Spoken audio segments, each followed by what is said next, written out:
Pada hari ini kita akan membahas firman Tuhan, merupakan seri daripada Fruitful and Multiply dari 2025. Dan selama 4 minggu saya terus membagikan firman Tuhan tentang be fruitful, berbuah, fruitful dan multiply. Lalu saya bertanya di hari ini, dalam minggu ini saya bertanya kepada Tuhan dan Roh Kudus, Tuhan, bahan saya tentang fruitful dan multiply sudah habis.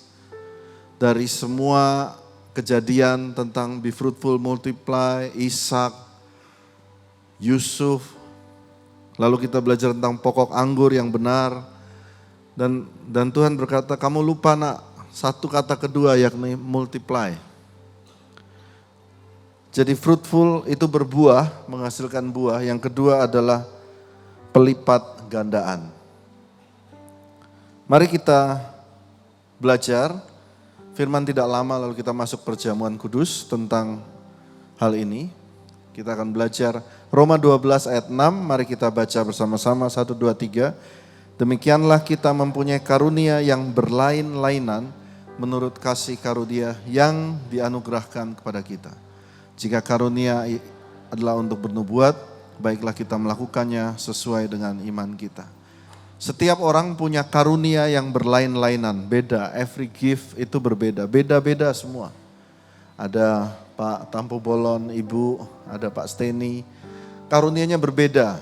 Semua orang punya gift yang berbeda. Bang Ronald ini kakaknya Melita. Ini juga berbeda. Dia bisa main keyboard, tapi dia nggak bisa main suling dangdut. Betul ya, semuanya berbeda.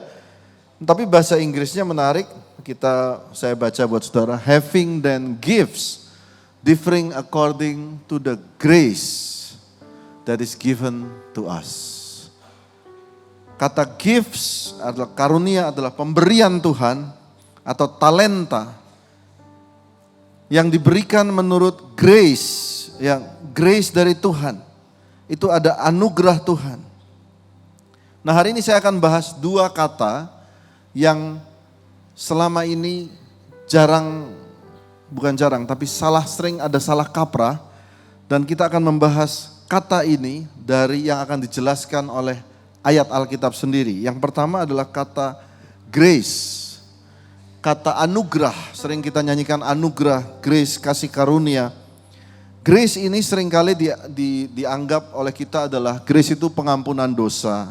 Orang yang berdosa dilayakkan kembali. Lalu kita yang sudah tidak bisa apa-apa, Tuhan pakai kembali. Nah, kata grace ini mari kita lihat dari ayat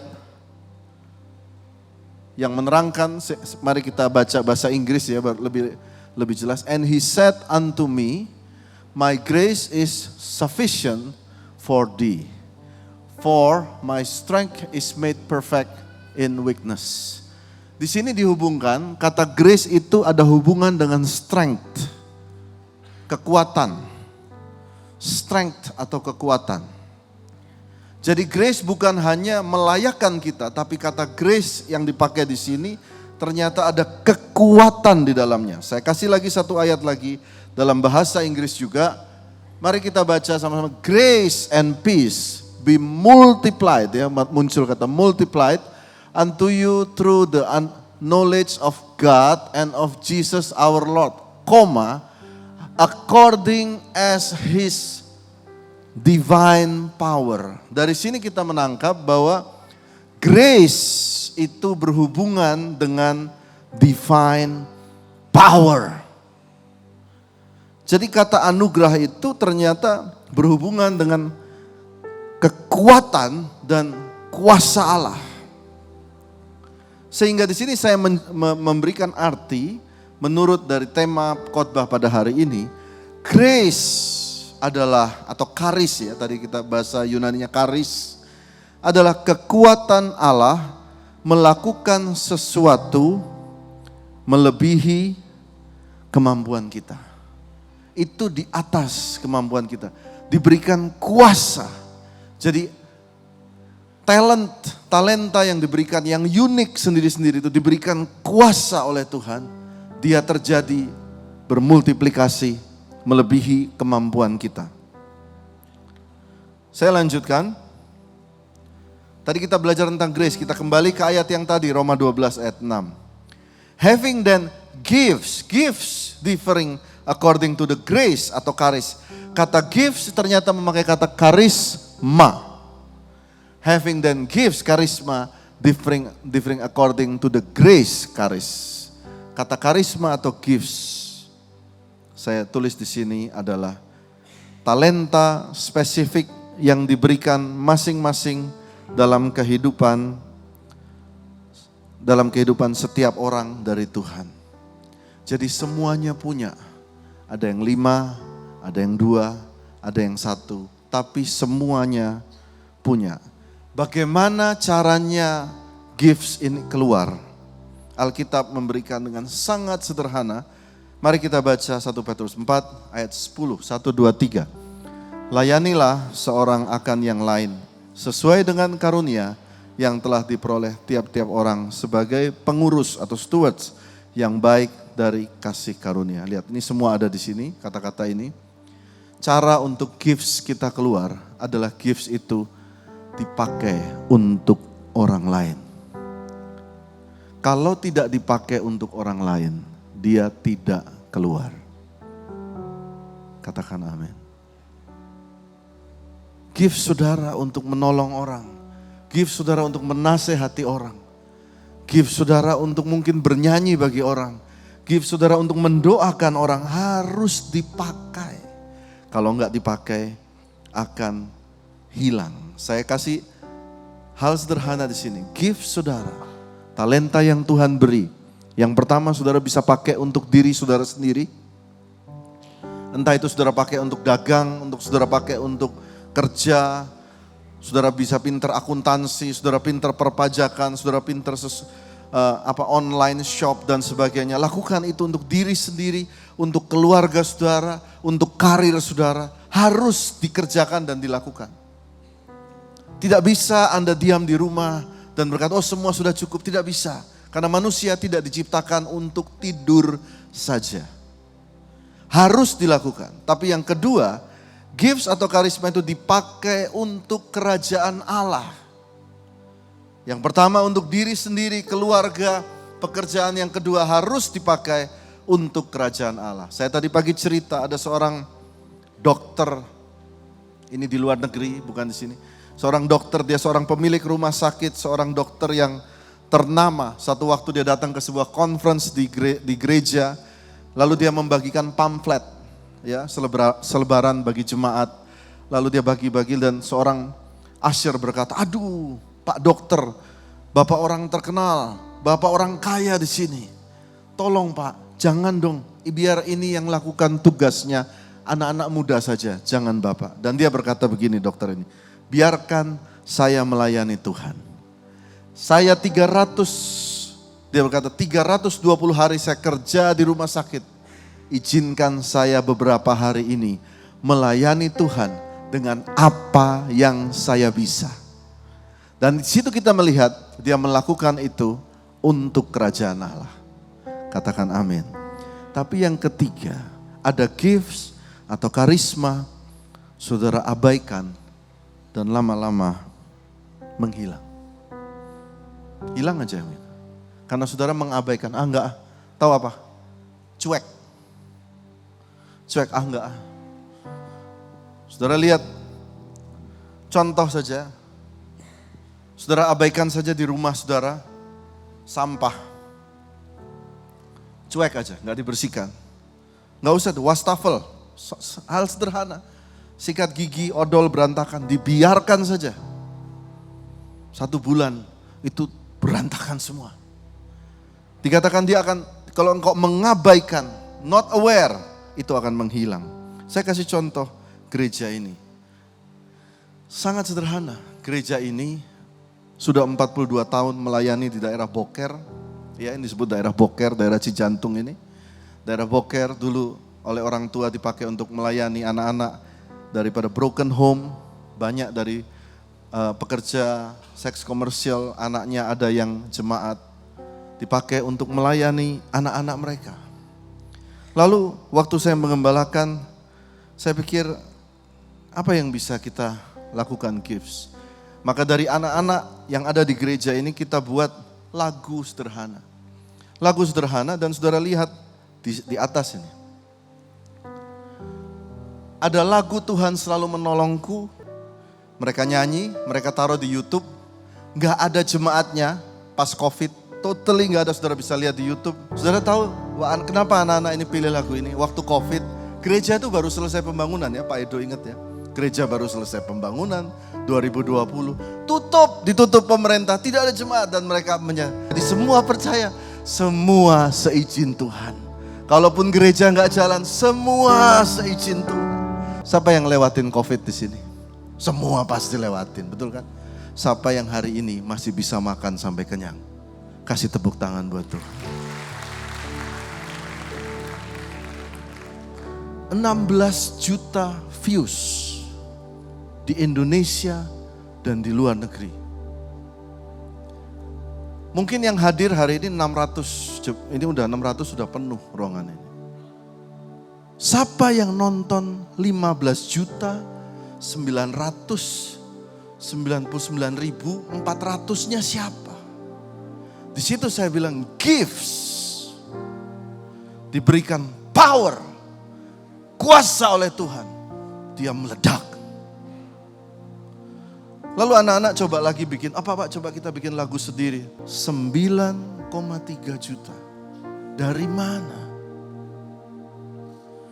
Terus ada teman datang, Siska Verina datang. Kok ayo kita nyanyi? Nyanyi di ibadah.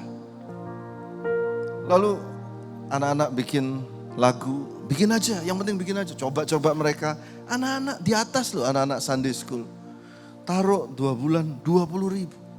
Gifts diberikan power oleh Tuhan. Dia melebihi daripada kemampuan kita. Nah, mari kita lanjutkan bahwa ini poin penting, lalu kita selesai. Dikatakan bahwa yang akhirnya dituntut dari pelayan-pelayan, kita semua dituntut. Yang demikian ialah bahwa mereka ternyata dapat dipercayai. Kata dipercayai dalam bahasa Inggrisnya lebih menarik. Moreover, it is required in stewards that a man be found faithful. Nah, kata dapat dipercaya atau faithful ini yang tadi saya janji. Yang pertama tadi saya katakan grace atau charis, sering kita artikan hanya pengampunan, sesuatu yang pasif, sesuatu yang tidak layak menjadi layak. Tetapi ternyata charis adalah divine power, kekuatan Allah. Yang kedua adalah kata faithful. Faithful ini sering kita artikan setia, betul ya?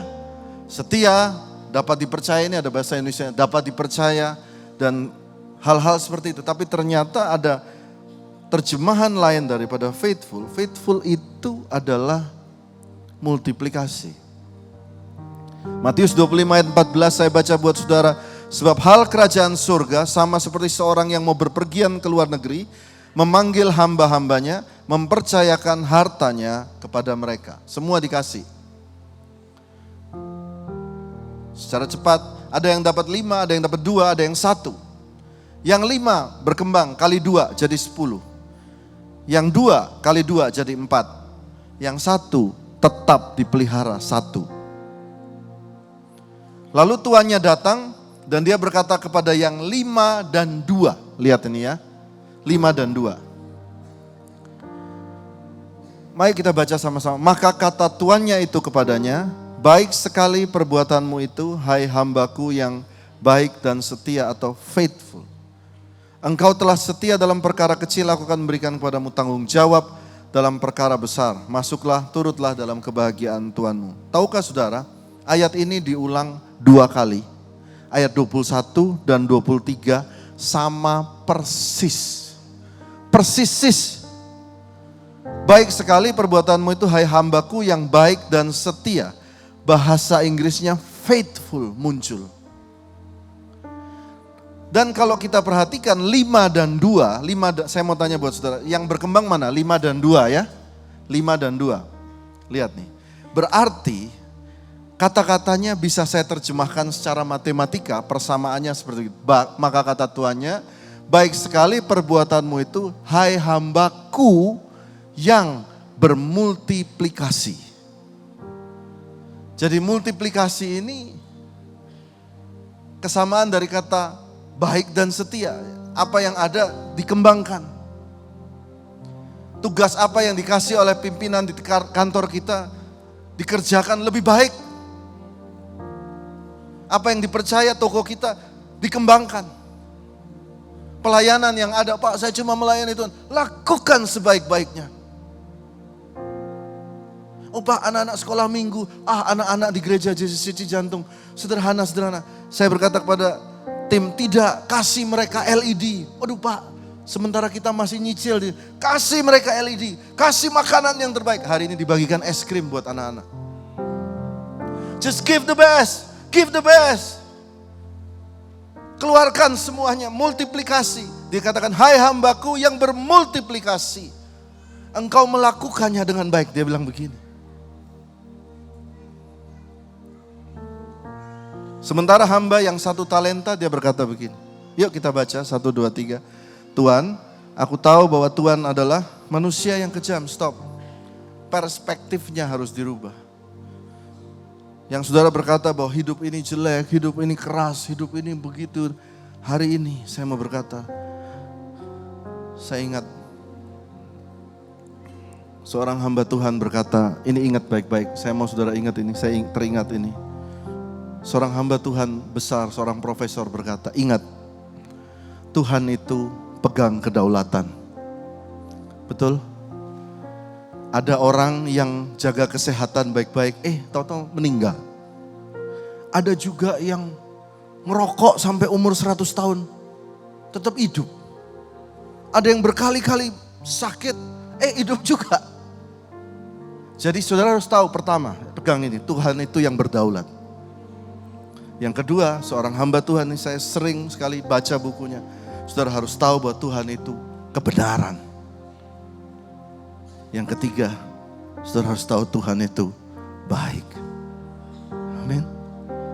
Ini dia belum sudah berkata Tuhan adalah manusia yang kejam. Tuhan itu jahat. Tuhan itu kejam. Kalau saudara berkata begitu hari ini, tunggu. Cerita belum selesai. Kalau saudara sedang melewati proses di mana Tuhan itu kok kejam buat saya. Tunggu Pak, Bu, cerita masih belum selesai. Just follow Him. Jangan tinggalkan Tuhan. Yang kedua dia katakan, karena itu aku takut. Ayat 25 yuk baca sama-sama 1, 2, 3. Karena itu aku takut dan pergi menyembunyikan talenta Tuhan. Rupanya apa penyebab gifts kita tidak salurkan karena kita takut. Takut gagal, takut diomongin orang. Takut kalau saya jualan di pinggir jalan, malu dong. Saudaraku, jangan takut. Kalau saudara malu jualan, malu kerja, telepon saya. Saya pasti beli dagangan saudara. Pak, saya malu Pak, jual kentang. Gereja beli, ayo. Kita setiap minggu harus kasih makan pelayan 100 orang. Saudara mau dagang apa? Kasih tahu, gereja beli. Gak usah malu. Katakan amin. Oh Pak, saya cuma gojek, saya cuma kurir. Kasih tahu, apa yang bisa gereja bantu, gereja akan bantu. Gak usah malu dan takut. Pak, saya malu nyanyi, suaranya ternyata bagus. Pak, jangan takut. Nah ini yang sebaliknya hamba 1 talenta. Ini bagian terakhir. Maka jawab tuannya itu, hai kamu hamba yang jahat dan malas. Kata malas di sini memakai kata wicked and lazy. Jadi kamu sudah tahu bahwa aku menuai tempat di mana aku tidak menabur dan memungut dari tempat di mana aku tidak menanam. Kata wicked dan lazy ini. Kalau lazy kita semua sudah tahu malas, ya. Tapi wicked ini apa? Wicked itu film ya. Wicked itu artinya melenceng dari keaslian yang diciptakan. Makanya filmnya juga gitu. Orang bagus-bagus yang kanan merah muda, kenapa dibikin jadi hijau gitu ya? Melenceng sedikit daripada yang diciptakan. Kenapa saya berkata melenceng? Karena begini, secara natural manusia itu mudah untuk berbuah dan bermultiplikasi dengan segala talentanya. Sebenarnya naturalnya begitu. Sel kita dari kecil itu terus berganti terus, bermultiplikasi. Sehingga kita dapat tumbuh menjadi dewasa, itu natural. Tetapi tidak natural lagi terjadi karena Anda melenceng. Melenceng itu bagaimana? Contohnya sederhana, Anda tahu Anda bisa lakukan itu, tapi Anda tidak melakukannya. Contoh, di gereja ada sampah. Anda tahu buang sampah di tempat sebenarnya. Betul ya? Tapi Anda buang aja di sini. Itu namanya wicked. Apalagi wicked? Anda tahu Anda bisa menolong dia mungkin hanya dengan satu telepon. Anda tahu mungkin Anda bisa menolong gereja ini. Mungkin Anda tahu gereja lagi perlu. Anda bisa menolong tapi pura-pura gak tahu. Atau cuek aja. Itu namanya wicked. Ayat yang mendukung kata wicked. Katakan ya bila ya dan tidak bila tidak. Bila tidak selebihnya dari itu adalah jahat. Wicked. Bertolak dalik. Yang kedua, bahkan dalam doa Bapa kami, jauhkanlah kami daripada yang jahat. Itu bahasanya sama. Jauhkanlah kami daripada yang wicked.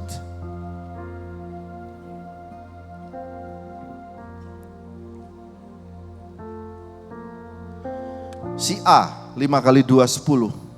Tuhan tambah 1 jadi 11. Si B 2 kali 2 4. Dia berbuah 1 kali lipat. Si C yang maintain 1 ya tetap 1 diambil.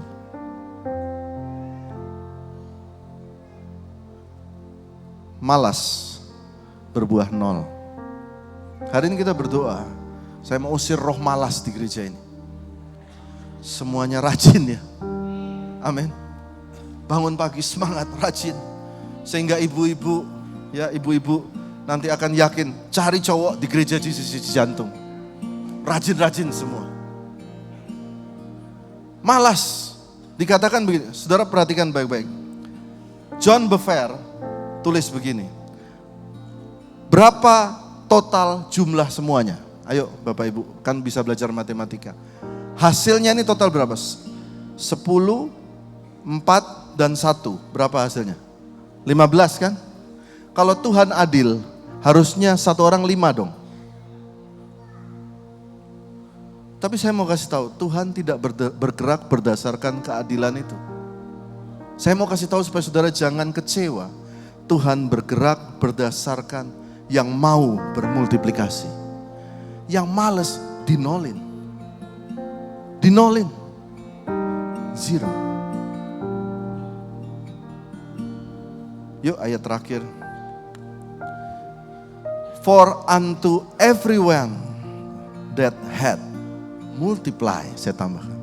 Buat semua yang bermultiplikasi akan ditambah.